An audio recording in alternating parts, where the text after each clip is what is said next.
Dans cette vidéo, on va voir mes 5 meilleurs conseils pour réussir 2025. Je pense qu'en 2024, on a tous appris. Certains ont vécu beaucoup de moments difficiles, des déceptions, des ruptures amoureuses, des remises en question. Et même si on les oublie trop souvent, il y a sûrement eu aussi des bons moments. Mais qu'on ait passé des bons ou des mauvais moments en 2024, l'important, c'est de penser à comment est-ce qu'on va faire de 2025 la meilleure année possible et tirer des enseignements des années précédentes. Et selon moi, les personnes qui vont faire de 2025 une vraie belle année sont des personnes qui vont réussir à tenir des enseignements des années précédentes, de savoir reconnaître les domaines dans lesquels on a manqué d'intention, dans lesquels on n'a pas fait assez d'efforts, dans lesquels on s'est laissé distraire, et de faire en sorte en 2025 d'être le plus intentionnel possible avec son temps et de répéter le plus d'actions positives possibles pour notre vie. De mon côté, j'ai eu le temps de tirer les enseignements de l'année 2024 et j'aimerais dans cette vidéo vous partager les miens et je vais également vous partager ceux de mon cadreur Quentin qui a eu le temps aussi de réfléchir à son année 2024 à lui et il vous partagera le sien en fin de vidéo.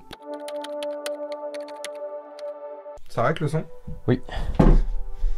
La première leçon pour réussir 2025, c'est cours plus. En fait, en 2024, j'ai énormément aimé la course à pied, j'en ai beaucoup parlé, je pense que j'ai même saoulé plein de personnes sur Instagram parce que je faisais que d'en parler. Là, il y a quelques médailles qui sont apparues dans le studio parce que c'est vraiment un sport que j'ai aimé et du coup, ça veut dire que j'ai plus bougé. Si j'ai plus bougé, je suis en meilleure santé, etc. C'est vraiment la base, je voulais commencer par la santé parce que s'il n'y a pas de santé, tu peux rien faire. Et il y a une phrase que j'aime beaucoup qui dit que une personne en bonne santé, elle a 10 000 souhaits, mais une personne qui est en mauvaise santé, elle en a qu'un. Et à partir du moment où tu prends pas soin de cette santé, tu peux pas apprécier le reste et ça dégrade toute ta qualité de vie après. Pour moi, c'est le sport vraiment le plus simple. Et c'était fou de juste me dire que mettre un pied devant un autre de plus en plus vite ou juste de plus en plus longtemps en faisant des sorties longues, etc. ça allait à ce point-là m'impacter dans ma vie. Et du coup, trouve un mouvement que vous aimez faire pour le faire de manière plus régulière. Règle numéro 2, gagne la guerre de l'intention. Toi, Quentin, t'es un 2002. Oui. Moi, je suis un 98. Il y a... Vieux, hein. Ta mère. Tu sais, il y a un terme qu'on utilise tout le temps dans les vidéos en ce moment, c'est la guerre de l'attention. Mais si volontairement j'ai appelé cette règle la guerre de l'intention, c'est parce que pour moi, pour gagner la guerre de l'attention, il faut gagner la guerre de l'intention avant. Parce que je pense qu'il n'y a aucune personne qui se lève le matin en se disant j'ai l'intention de vouloir scroller. C'est juste que par défaut, comme notre environnement il est hyper rempli de distractions, quand t'as plus d'intention, que tu sais plus pourquoi tu t'es levé, tu vas scroller parce que c'est juste ton environnement par défaut. Et ça, c'est un concept que j'ai trouvé cette année hyper intéressant, c'est celui des standards. En gros, c'est l'idée que tu peux avoir des bonnes phases de motivation à un moment dans ta vie. Si tes standards ils sont bas, tu vas toujours retourner au niveau de tes standards parce que la motivation, elle est éphémère. Et il y a des moments où tu vas faire des bonnes journées parce que tu seras motivé, mais ce qui compte, c'est vraiment tes standards, ce que tu tolères vraiment dans tes journées. Et les personnes qui vont réussir 2025, c'est les personnes qui vont tenir ces intentions le plus longtemps possible et se les rappeler le plus fréquemment possible. En fait, le moment où tu vas devenir ce qu'on appelle une nouvelle personne, tu vas changer d'identité, c'est lorsque tu vas élever tes standards et tu vas te dire je ne tolère plus ça et du coup je fais tout en sorte dans ma structure, mon environnement, ce que j'entends, ce que je vois, ce que je mets dans mes courses lorsque je fais mes courses. Lorsque tu n'auras pas élevé tous tes standards d'un coup, tu n'auras pas le changement que tu désires vraiment. Tu auras des pics de motivation, tu auras des moments de haut, des moments de bas éphémères, mais tant que tu feras pas en sorte que toute ta structure tourne autour de cette nouvelle version que tu as envie d'avoir, tu vas pas progresser. Et souvent, les moments où tu progresses vraiment très fort, c'est après un gros choc émotionnel comme une rupture, comme une remise en question professionnelle. Dans son livre Think and Grow Rich, Napoleon Hill, il parle de ce désir brûlant. Selon moi, c'est vraiment ça. Tant qu'il n'y a pas ce désir brûlant, il n'y aura pas un changement profond. En tout cas, plus la douleur elle est forte, plus le changement il sera profond, il sera structurel, il sera vraiment dans ta vie. Il sera intégré vraiment dans ta vie. Et du coup, pour revenir à cette distinction guerre de l'intention et guerre de l'attention, un point dont je me suis rendu compte cette année, c'est faut juste se faire aider. Si tu veux vraiment reprendre le contrôle sur un truc comme ta concentration, juste de toi-même par ta volonté, je vois vraiment, dans ma tête, c'est l'image d'une personne contre des centaines et des centaines de soldats, et la personne elle se dit non. Et Chill. I got it. I got it under control. En face, t'as des ingénieurs, t'as des milliards investis chaque année pour avoir des algorithmes et des applications qui te captent ton attention. Et toi, tu te lèves le matin et tu te dis chill. Je vais me faire. Chill. Et c'est vraiment comme ça que je le vois. Et je pense que quand on voit les choses comme ça paraît tellement plus comique en fait que tu te rends compte qu'il y a un problème et il faut juste que tu te fasses aider et si t'es tout seul d'avoir un environnement où tu vas faire en sorte d'éliminer les distractions et d'avoir des objets qui vont t'aider à pas céder aux distractions. Ok, salut, c'est le Rivoire du montage. Juste pour vous dire que je sais que la concentration c'est un problème pour beaucoup de personnes. Et du coup, je vous ai fait un petit guide avec une liste d'objets que j'utilise au quotidien pour m'aider à rester concentré. Il fait 7 pages en tout, je crois. Vous allez voir, c'est assez rapide à lire et il y a plein d'outils intéressants pour retrouver le contrôle sur votre concentration. Je vous mets ça en description, c'est gratuit, vous avez juste à le télécharger et il sera à vous. Et on passe à la suite de la vidéo. Règle numéro 3, le temps passé à créer tes fondations ne sera jamais du temps perdu. En 2024, moi tu le sais, du coup parce que tu l'as vu, j'ai fait une pause sur YouTube, une des plus longues que j'ai faites depuis le début de la chaîne, parce que j'ai pas posté pendant 6 mois, il me semble. Et ce temps-là, c'était un temps que j'appelle un temps pour créer mes fondations, ou recréer des fondations, pour essayer d'avoir un environnement qui va pouvoir être tenable sur le long terme. Parce qu'encore une fois, si on reprend l'exemple des médailles et de la course à pied, tu peux, si tu veux avoir une médaille, si tu veux avoir une récompense, rusher le processus et faire en sorte de te buter à la tâche pendant 30 jours, un mois, jusqu'à avoir la récompense que tu veux, mais sur le long terme, c'est pas tenable. Et je pense qu'un des meilleurs exemples de ça, c'est par exemple une personne qui dit « je vais être en couple le plus rapidement possible ». Tu vois, tu te dirais, c'est un peu stupide parce que ça veut dire quoi? Ça veut dire qu'au moment où tu es en couple, elle va se rendre compte aussi que tu as voulu juste une chose, c'est être en couple, mais le plus dur, c'est de rester en couple. Et en fait, quand tu grandis, tu te rends compte aussi que tu penses toujours au moment où tu as la chose, mais tu penses pas au moment où tu vas devoir subtenir la chose sur le long terme. Donc par exemple, une relation, ça paraît stupide de se dire l'objectif c'est d'être en couple. Non, ce que tu veux c'est pas être en couple, c'est avoir une bonne relation sur le long terme, sur des années, juste une belle relation quoi. Alors que en course à pied par exemple, on peut se dire bah non, moi je veux juste la médaille du marathon, mais en fait non, si tu as fait un marathon, c'est sûrement que tu aimes la course à pied aussi. Le but c'est de continuer à courir. En fait, la plupart des jeux, des meilleurs jeux, c'est des jeux infinis. C'est pas des jeux finis qui ont une date d'expiration. Et du coup, moi, faire des vidéos par exemple, c'est un jeu infini, je veux continuer à le faire le plus longtemps possible et je savais à ce moment-là que si je faisais pas la pause et que je reconstruisais pas un petit peu mon entourage, en anglais ils appellent ça le support system, les gens qui te supportent et les moments de déconnexion aussi que tu t'offres toi dans ton travail, etc. Je savais juste que ça allait pas être tenable sur le long terme. Et tant que tu as pas passé du temps à vraiment faire en sorte que cet environnement il soit le plus aligné avec ce que tu as envie de faire dans ta vie, et ben c'est quelque chose qui peut te mener rapidement à juste à un dégoût de ce que tu fais, à une grosse fatigue, ce qu'on appelle un burn-out aussi parfois. Ça va te mener à là si tu prends pas le temps de créer ces fondations. Conseil numéro 4, gagne aujourd'hui, c'est tout ce que tu vas faire. Il y a forcément un moment au cours de l'année où tu vas perdre un petit peu de vue tes intentions et du coup à ce moment-là, un rappel que je me faisais c'est juste gagne aujourd'hui. Et ça c'est une phrase que j'aime beaucoup qui est que une belle vie c'est une belle journée qui se répète. Et en fait le point important c'est que tous les jours ne se gagnent pas de la même façon. Si tu vis une bonne journée et tu sais que dès le début de la journée t'es bien, t'as du temps devant toi, tu sais ce que tu dois faire, t'es clair dans tes intentions, ça va être plus ou moins facile de gagner aujourd'hui. Et du coup, la façon de gagner aujourd'hui, c'est d'en faire beaucoup. Mais t'as des jours où t'as des choses qui arrivent, t'as des mauvaises nouvelles, tu te sens pas forcément comme d'habitude, t'as plein de choses qui te tombent dessus. Gagner aujourd'hui, ce jour-là, c'est différent de gagner lorsque tu es dans les meilleures conditions possibles. Et du coup, gagner aujourd'hui, quand tu vis une journée difficile, ça peut être juste de d'être bougé, d'avoir fait du mouvement justement, d'avoir fait du sport, alors que t'avais pas forcément le temps, d'avoir ta petite victoire d'aujourd'hui. Mais à partir du moment où tu te dis, il faut que je gagne aujourd'hui, et que tu arrives à te le rappeler chaque jour, tu auras au moins chaque jour une petite victoire, et donc à un moment tu auras été fier de toi. C'est quoi la différence entre le conseil gagne aujourd'hui et fais aujourd'hui, qui est le conseil de base pour pas procrastiner? Bah, en général, les victoires, c'est ce que tu as fait.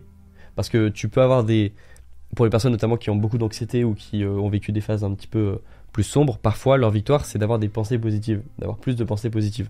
Mais pour la plupart des personnes, le fait d'agir, c'est ça qui va faire en sorte qu'elles passent une bonne journée. Et d'ailleurs quand tu fais des choses, tes pensées sont plus positives également. Donc vraiment, la notion de faire, c'est la chose la plus importante sur laquelle tu dois avoir le plus d'influence possible. Parce que même d'un point de vue plus philosophique, en réalité qui tu es, c'est ce que tu fais.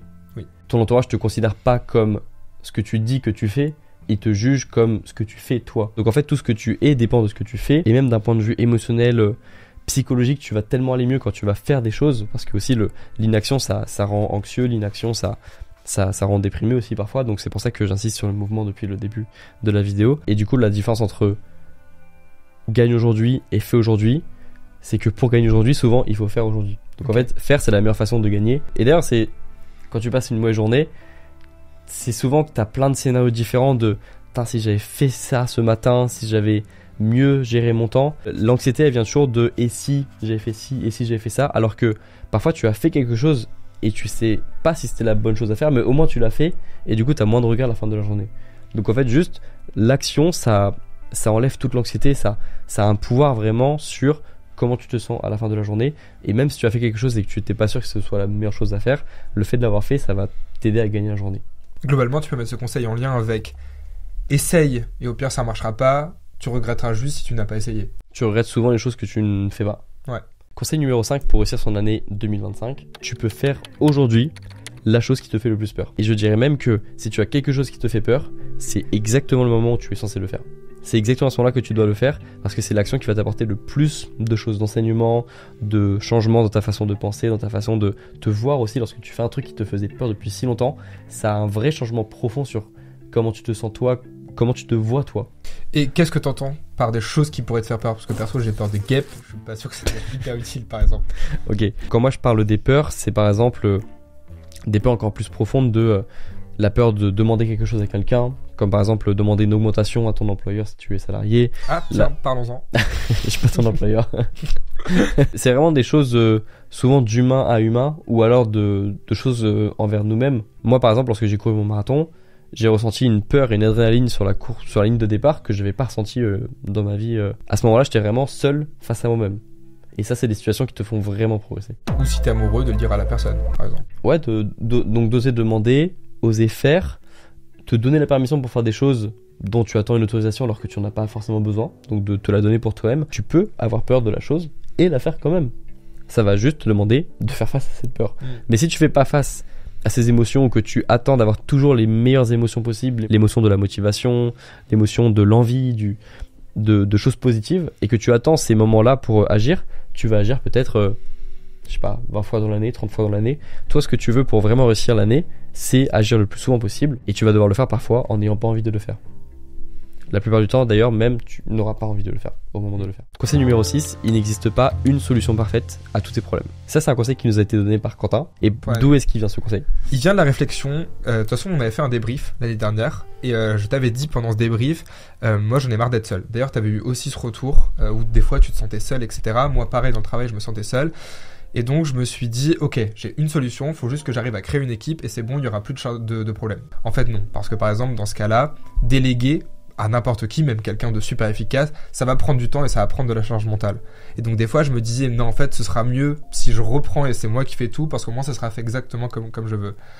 Donc il n'y a pas de solution miracle. Parce qu'entre travailler en équipe et travailler seul, il n'y a pas de solution miracle. Faut juste accepter de faire des concessions. Si je prends du recul, c'est quand même mieux de travailler à plusieurs. Mais juste, faut se dire, faut accepter, par exemple, là, de dire que ce sera pas parfait ou que tu vas prendre du temps, que tu vas prévoir pour bien expliquer ce que tu veux faire, etc. Chose que je m'étais dit à la base, juste, c'est bon, je vais avoir une équipe, ça va être miraculeux, tout va être fait plus rapidement et c'est bon, j'aurai plus de problème, je pourrai partir en vacances et tout va aller mieux, quoi. Ouais, donc j'ai l'impression que là, t'as eu un peu le syndrome de ce qu'on appelle l'objet brillant, où tu te dis cette solution elle est trop bien, elle va résoudre plein de problèmes d'un coup, donc t'avais tellement confiance en ça que tu pensais que ça allait être le jour et la nuit dans ton travail, alors qu'en fait miraculeux. Ouais, c'est ça. Et ça c'est un vrai enseignement que j'aurais aimé qu'on me dise quand j'étais plus jeune, c'est tu auras toujours des problèmes, t'as pas de moment dans ta vie où tu auras aucun problème, tu devrais pas le souhaiter d'ailleurs parce que tu auras toujours des problèmes à gérer et ça va donner du sens aussi à ta vie en fait il faut te voir un peu comme un ingénieur où t'as des caisses à outils qui vont devenir plus grandes avec la vie aussi, où tu vas avoir de plus en plus de compétences aussi, mais tu auras toujours des problèmes qui vont un petit peu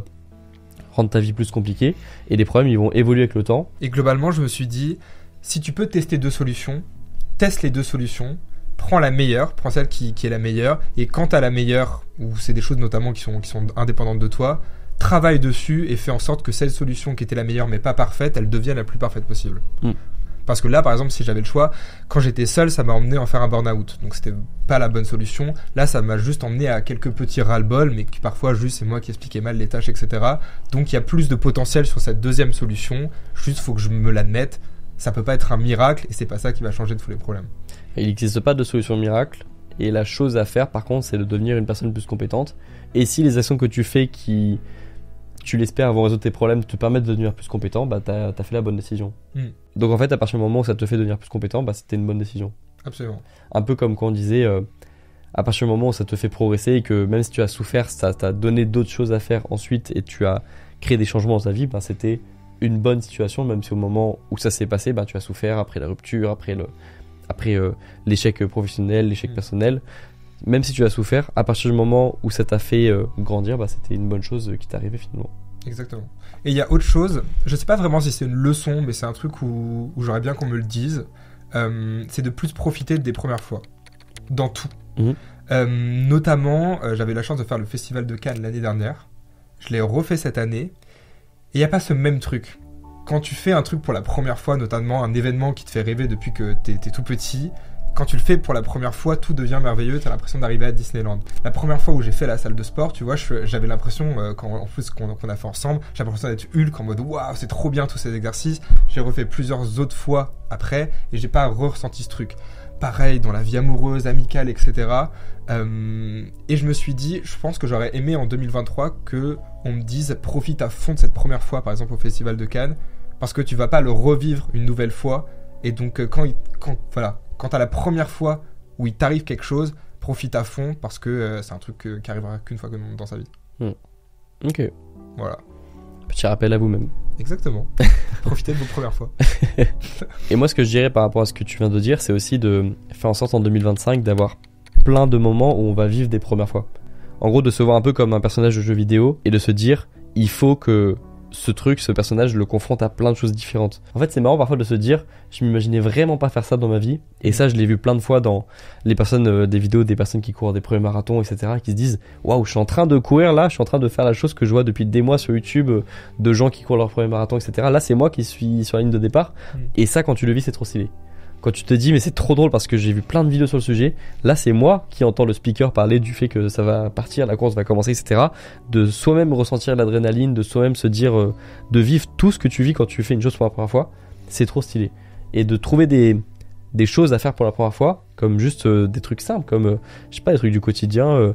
Moi j'ai parlé des parfums un petit peu plus dans mes dernières vidéos, de soi-même aller dans une parfumerie, expérimenter le fait de tester des parfums, etc., parce que c'est intéressant aussi comme sujet, de soi-même se voir dans des situations plus compliquées, plus délicates aussi, qu'on n'a pas envie de vivre aussi parfois, de se dire mais comment je me suis retrouvé dans une situation compliquée comme ça. En fait, toutes ces expériences, c'est des expériences qui te marquent, qui t'apportent de l'expérience, des compétences nouvelles, etc. Et du coup, moi, ce que je souhaiterais à une personne qui a envie de passer la meilleure année possible en 2025, c'est de vivre des choses pour la première fois aussi. En fait, t'as la première fois qui te fait expérimenter la chose, qui te fait entrer dans une autre dimension. Et t'as aussi ensuite le travail de faire la chose de manière plus régulière, la plus régulière possible, pour vraiment progresser dans cette chose, si tu as envie de vraiment aller le plus possible dans ce que cette chose a à t'offrir. J'ai vraiment hâte de voir comment tu vas réagir à ton deuxième marathon. Parce que pour l'instant, t'en as fait un, où t'étais complètement euphorique quand t'es arrivé, et c'était juste fou parce que tu t'attendais pas à faire le temps que t'as fait. J'ai hâte de voir comment tu vas réagir à ce deuxième marathon. Est-ce que ce sera pareil, ou tu vas plus être dans quelque chose de... Tu sais que tu sais le faire et tu vas juste être là sur la performance et tu vas peut-être un petit peu moins profiter, tu vois, comme tu l'as fait au premier. Je pense qu'on parlait des premières fois et du fait d'apprécier la première fois, mais je pense qu'il y a quelque chose de beau aussi dans le fait d'apprécier les fois d'après et dans le fait de les répéter le plus possible pour aussi juste que le processus devienne très familier et que aussi à la fin de l'année on se dise cette chose elle me faisait trop peur au début, maintenant c'est comme... je sais pas, parler à une personne, c'est confortable quoi. Je trouve ça trop stylé de se voir expérimenter des choses pour la première fois, mais également de voir des personnes qui ont maîtrisé un processus qui leur faisait peur avant. Des personnes qui avant avaient trop peur de monter sur scène, qui maintenant font des conférences, des personnes qui avaient trop peur de se mettre en avant, qui maintenant se mettent en avant sur les réseaux, font des choses nouvelles, se performent devant un public. C'est des choses qui, moi je trouve, rendent vraiment l'existence plus belle d'un individu. Et donc j'aime bien le fait d'apprécier les premières fois parce que c'est vrai que parfois elles ont un truc unique et que oui, une fois que tu l'as fait c'est plus la même chose les fois d'après, mais je trouve ça cool aussi d'apprécier toutes les fois d'après et de faire en sorte de les expérimenter plus souvent pour que ça devienne vraiment quelque chose de confortable ou quelque chose de familier, alors qu'à la base c'était un truc qui te faisait peur. Exactement. On arrive à la fin de la vidéo. J'espère que les leçons qu'on a vues permettront de réussir au mieux 2025. En tout cas, c'est les principes qu'on va s'appliquer à nous-mêmes aussi, parce que c'est nos enseignements des années précédentes. Et du coup, merci Quentin d'avoir participé. Avec plaisir. Je vais essayer de suivre justement les tiens. Et puis, on se retrouve très bientôt dans la prochaine. Bonne année. Bonne année. Ok, c'est mignon. Oui, c'est Kiki. c'est Kikou. Bonne année les loulous.